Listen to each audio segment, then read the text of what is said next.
సోదరి సోదరులారా,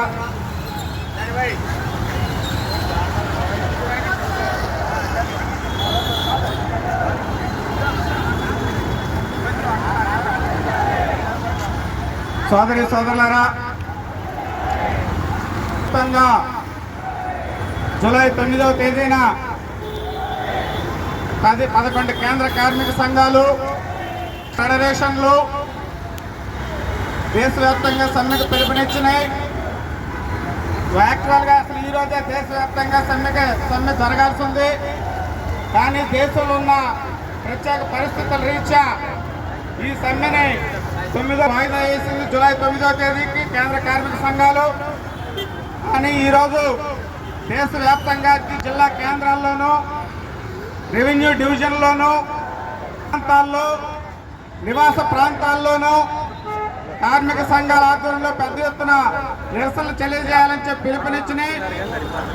కేంద్ర కార్మిక సంఘాలు ఇచ్చిన పిలుపుకి సంయుక్త కిసాన్ మోర్చా దేశవ్యాప్తంగా మద్దతు తెలియజేసింది.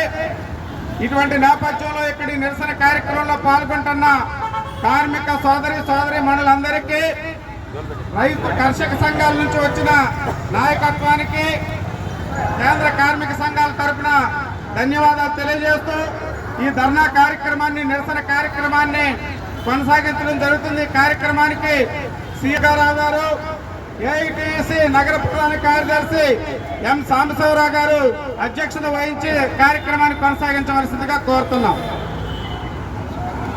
కామ్రేడ్స్, ఎక్కువ సంఘాలు ఉన్నాయి, రైతు సంఘాలు ఉన్నాయి. పైన వాతావరణ పరిస్థితులు కూడా దృష్టిలో పెట్టుకొని నాయకులు క్లుప్తంగా 2 నిమిషాలు 3 నిమిషాల లోపలనే మాట్లాడతారు.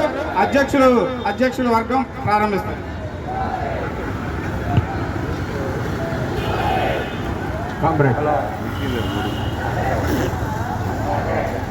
ఈ రోజున కేంద్రంలో అధికారంలో ఉన్న బీజేపీ ప్రభుత్వం 44 కార్మిక చట్టాలలో 29 కార్మిక చట్టాలను రద్దు చేసి వాటి స్థానే